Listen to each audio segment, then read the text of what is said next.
오늘 말씀은 대림절 두 번째 주 말씀, 어둠을 뚫고 평화의 왕이 오신다. 어둠을 뚫고 평화의 왕이 오신다라는 말씀으로 말씀 전하도록 하겠습니다. 우리는 살면서 모두 평화하기를 원합니다. 가정이 평화로웠으면 좋겠고, 일터가 평화로웠으면 좋겠고, 누군가 부딪히지 않고 문제가 해결되고 좀 평안하게 지내기를 모두 다 원하죠. 그래서 평화라는 말을 참 좋아합니다. 특별히 우리나라에 지금 많이 필요한 단어기도 하죠. 근데 여러분, 현실은 다를 때가 있습니다. 우리가 그렇게 평화를 원해도 꼭 전쟁처럼 부딪히고 갈등이 생기고 복잡한 일들이 찾아오죠. 가족끼리, 일터에서 갑작스러운 질병이 생길 때, 염려거리와 걱정거리가 찾아올 때 우리의 마음에 있어서 있는 평화가 깨지는 것을 우리가 발견하게 되죠.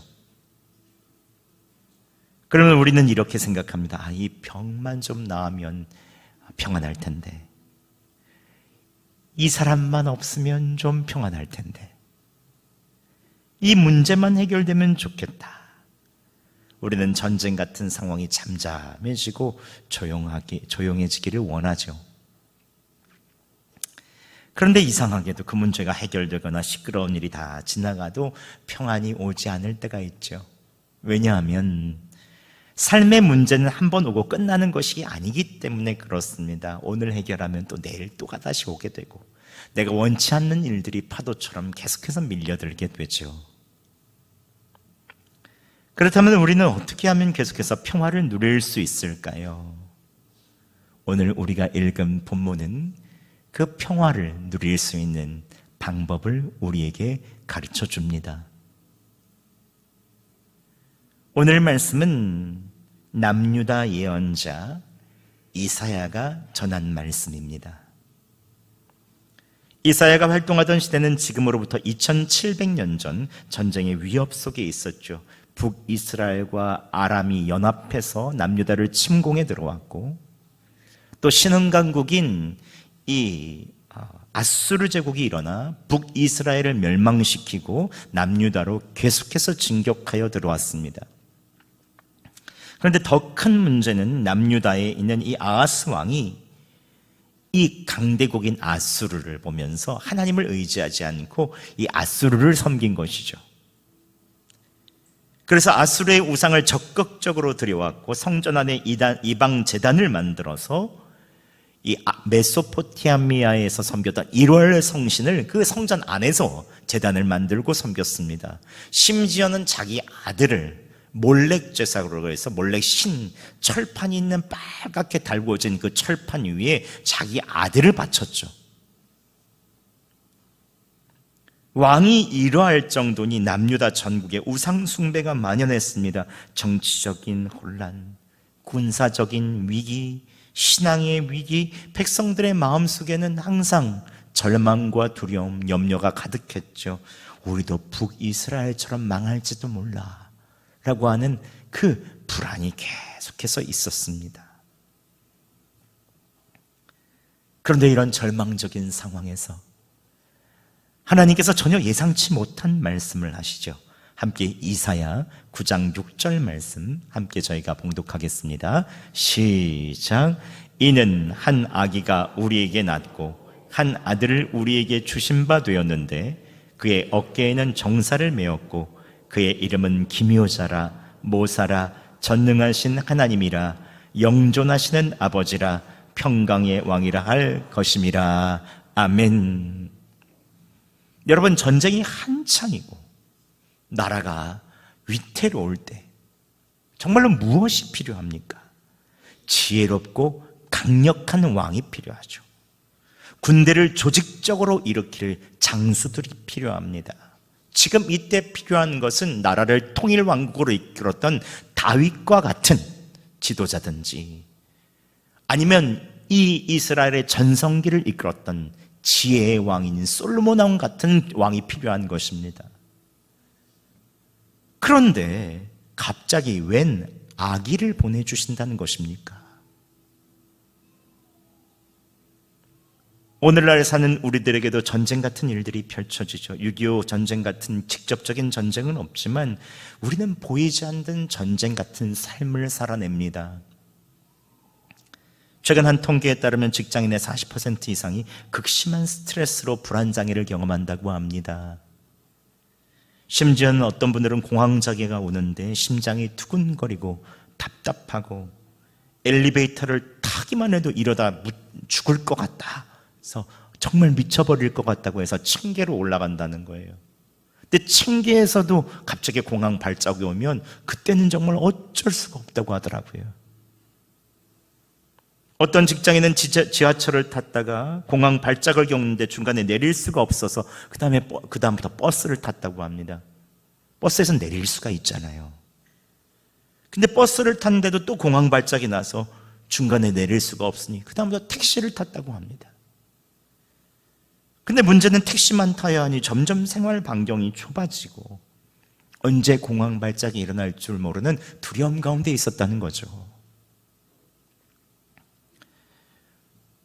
얼마 전 15년 전 저에게 제자 훈련을 받았던, 그때는 청년이었는데 이제 40대가 된 주부가 된 이 집사님과 함께 통화를 한 적이 있었습니다. 그동안의 근황을 이야기해 주는데 결혼 후 얼마 안 되어서 유방암 3기의 진단을 받았다는 거예요. 모양이 안 좋아 수술도 바로 할 수 없었다고 합니다. 제게 이렇게 말하더라고요. 목사님, 병원에 갈 때마다 전쟁을 치르는 것 같았어요. 항암 치료를 받을 때마다 온몸이 불타는 것 같고 머리는 다 빠지고 매일 싸워도 끝이 보이지 않았어요. 굉장히 열심히 했던 친구였었거든요. 주님 정말로 경외하고 소그룹을 이끌면 그 소그룹만 진짜 잘 됐어요. 얼마나 탁월한지.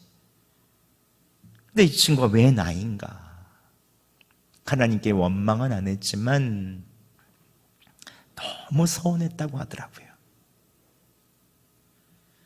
사실 우리에게 있어서의 평화는 무엇입니까? 전쟁이 그치고 문제가 사라지고 어둠이 물러가는 거죠. 공황장애에서 벗어나고 암에서 치유되는 것이죠. 그런데 여러분, 아무것도 할 수 없는 그 한 아기, 갓난아기가 우리에게 오면 평안해집니까?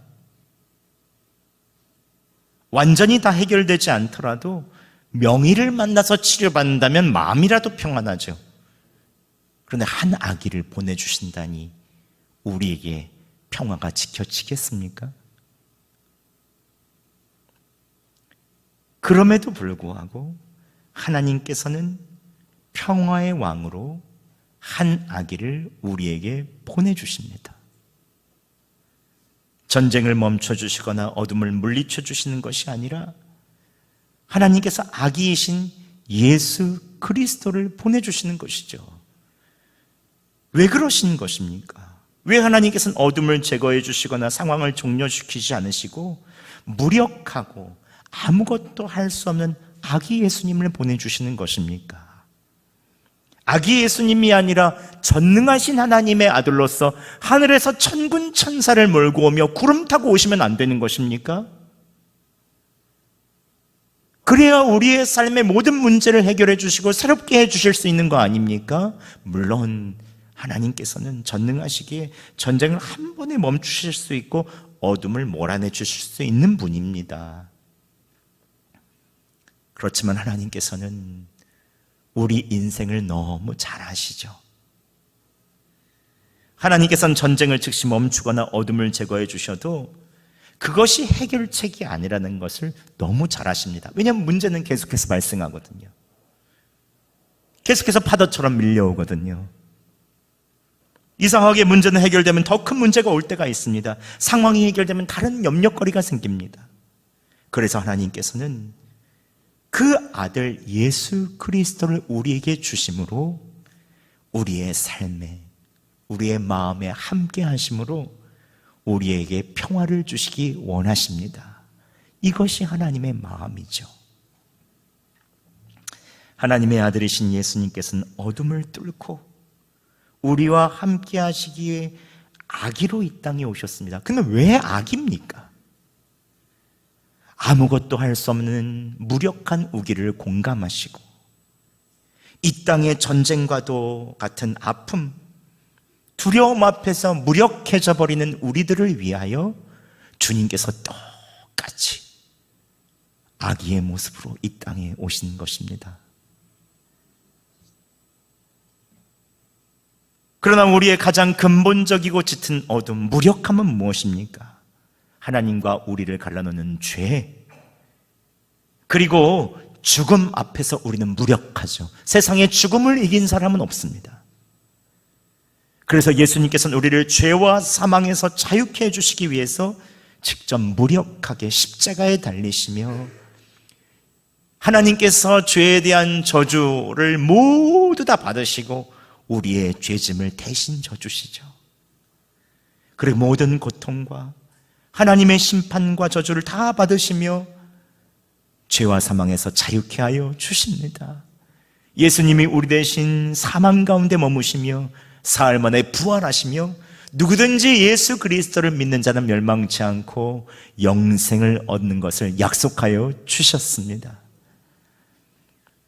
평화의 왕이신 예수님께서 직접 어둠을 뚫고 우리에게 오셔서 우리의 삶의 고통과 어려움을 공감하시며 모든 문제의 근원을 해결하여 주시는 것이죠. 이것이 바로 복음입니다. 여러분, 어둠이 사라져야 평화가 오는 것이 아닙니다. 상황이 바뀌어야 평화가 오는 것이 아닙니다. 어둠을 뚫고 오신 예수님께서 함께 하시면 평화가 있습니다. 예수님은 우리와 함께 하시는 평화의 왕이요 전능하신 하나님이시죠. 그렇다면 어떻게 평화의 왕이신 주님께서 우리와 함께 하십니까? 오늘 평강의 왕이신 예수님께서는 하나님께로부터 특별한 이름을 부여받으시죠. 다시 함께 6절 하반절 말씀 저희가 함께 봉독하겠습니다. 시작. 그의 이름은 기묘자라, 모사라, 전능하신 하나님이라, 영존하시는 아버지라, 평강의 왕이라 할 것임이라. 아멘. 지금부터 제가 평화의 왕이신 예수님을 4가지 이름을 기억하기 위해서 제가 설명하고 나서 여러분에게 딱 선포할 때 여러분도 한번 크게 따라해 보시기 바랍니다. 첫 번째는 기묘하신 모사입니다. 개정개혁판에는 기묘자라 모사라고 나와 있는데 히브리어로는 펠레 요에츠라고 해서 하나의 단어로 이야기합니다. 즉 원더풀 카운셀러, 기묘하신 모사. 여기서 펠레 요에츠, 펠레는 인간의 이성을 초월한 기적적인 경이로운, 요에츠라는 말은 조언자, 상담가입니다. 즉 경이로운, 기적적인 인간의 이성을 뛰어넘는 조언자를 말합니다. 구약의 신학자들은 이 원더풀 카운슬러, 기묘하신 모사를 이야기할 때 한 가지 사건을 이야기하죠. 그것은 뭔가 하면 홍해를 가르신 사건입니다. 이스라엘 백성들이 이집트에서 출애굽하여 이제 광야로 나아가려고 하는데 홍해가 앞을 가로막고 있죠. 뒤에서는 이집트 병사들이 따라옵니다. 사방이 막혀 있죠. 그때 하나님께서 인간의 상식을 넘어 새로운 길을 내십니다. 길이 없는 곳에 길을 내시고 모든 백성을 보호하여 주시고 그 길을 건너게 하시죠. 문이 없는 곳에 문을 내시고 길이 없는 곳에 길을 내시고 어둠이 짙어질수록 인간의 이성을 넘어서는 기묘하신 일을 하시는 분, 이분이 바로 주님이십니다. 다시 한번 우리 외쳐보겠습니다. 기묘하신 묘사, 기묘하신 모사. 이게 예수님의 첫 번째 이름이죠. 두 번째 이름은 전능하신 하나님입니다. 전능하신 하나님은 히브리어로 엘 기보르라고 하는데, 엘은 하나님, 기보르는 전사, 용사, 싸워 이기는 하나님입니다. 즉 용사이신 하나님이죠. 우리의 삶에 침투한 어둠을 직접 싸워주시는 주님이십니다. 질병, 불안, 깨어진 관계, 우리의 미래, 두려움, 예수님은 멀리서만 이것을 지켜보시는 분이 아니시죠.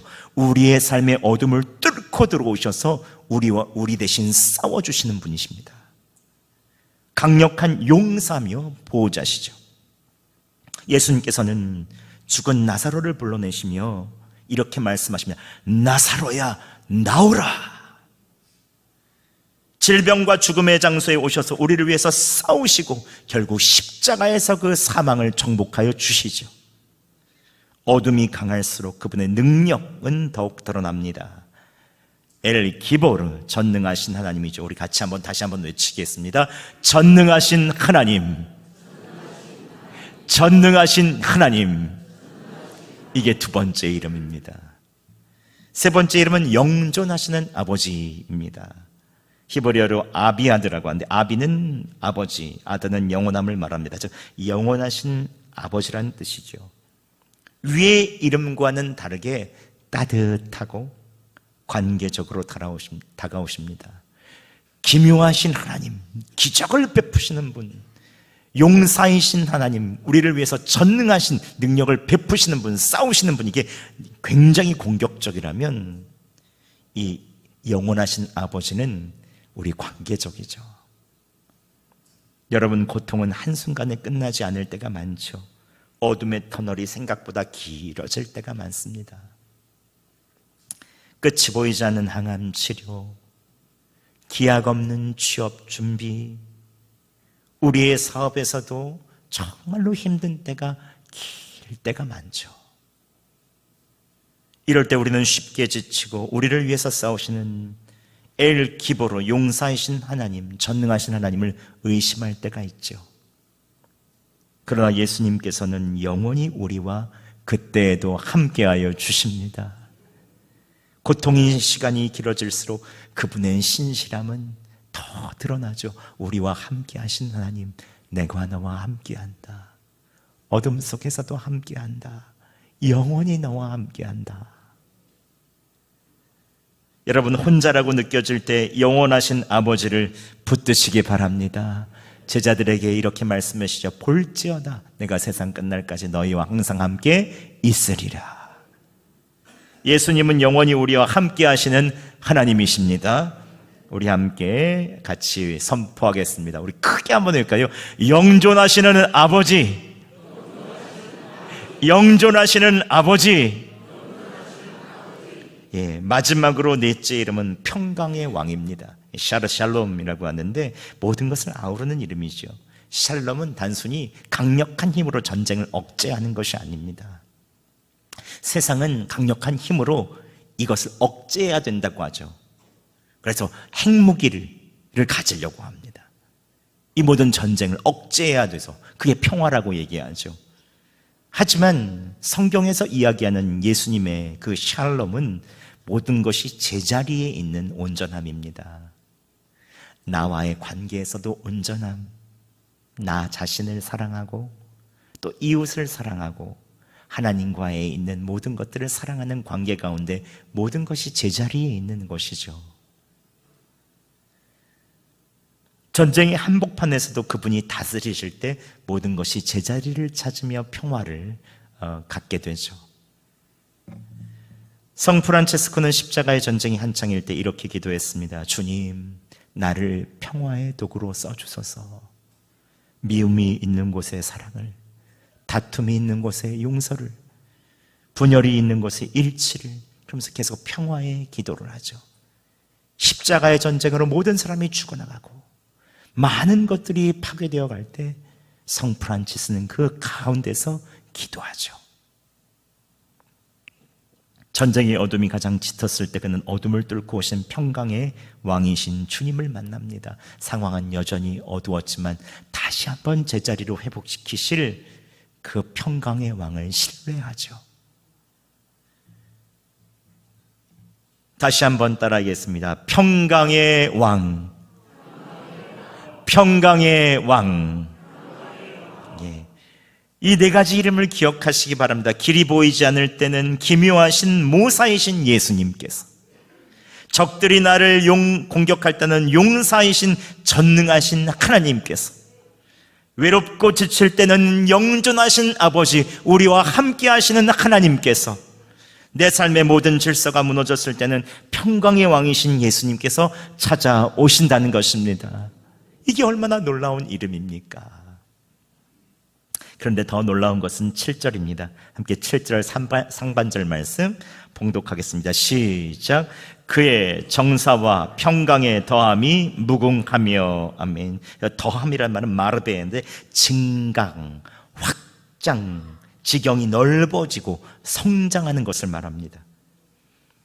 즉 예수님의 다스림과 평화가 시작되었으면 어둠 속에서도 계속해서 평화는 성장하고 확장한다는 것입니다. 오늘 말씀 마지막에 무엇이라고 말합니까? 만군의 여호와의 말씀이 이를 이루시리라 라고 말합니다. 사람이 하는 것이 아닙니다. 예수 그리스도를 받아들이고 예수님이 통치하시기 시작하면 그때부터 만군의 여호와 하나님의 열심히 이를 이루시는 것이죠. 평화를 주시는 것입니다. 여러분, 서두에 말씀드렸던 암진단을 받은 제자훈련 받은 그 40대 집사님이 제게 이야기하더라고요. 목사님, 저 정말 많이 힘들었어요. 전화 받으면서 저도 눈물을 뚝뚝 흘리면서 같이 받았어요. 항암 치료는 여전히 고통스러웠습니다. 질병이라는 어둠은 전혀 사라지지 않았습니다. 맨 처음에 암을 없애달라고 많이 기도했다고 해요. 그런데 점점 기도하니 기도가 조금씩 바뀌기 시작하더래요. 주님, 암이 고침받지 않아도 좋습니다. 주님이 나와 함께 해주세요 라고 기도했다고 해요. 고통의 시간 속에 함께 해주시고 모든 것을 다스려 주세요. 그런데 그 순간 예수님이 함께 하시고 나의 모든 마음을 아신다는 것이 느껴지는데 그때부터 그냥 평안이 오더라는 거예요. 그런데 더 놀라운 것은 질병이 나를 다스리는 것이 아니라 왕이신 예수님께서 나의 질병을 다스리는 것이 이전까지는 그냥 이론으로 알았죠. 근데 그게 정말 마음으로 믿어지더라는 겁니다. 이것이 복음이죠. 어둠이 사라져야 평화가 오는 게 아닙니다. 상황이 바뀌어야 평화가 오는 게 아닙니다. 어둠을 뚫고 오신 예수님께서 함께 하시면, 평강의 왕이 함께 하시면 평화가 우리에게 함께 합니다. 이게 주님께서 주시는 참다운 복음이며 평화죠. 지난 새생명 축제 때 여서동 로타리에 우리 KT 핸드폰 가게 사장님이 초청되어 왔습니다. 지난주 수요일에도 말씀드렸는데요. 한 번만 오는 줄 알았는데 체육대회도 참석하고 그 다음 주일 예배도 참석했어요. 핸드폰 가게가 잘 되면 그런데 얼마나 좋습니까? 제가 교회 다닌 다음부터 불티나게 팔리게 하여 주세요, 주님.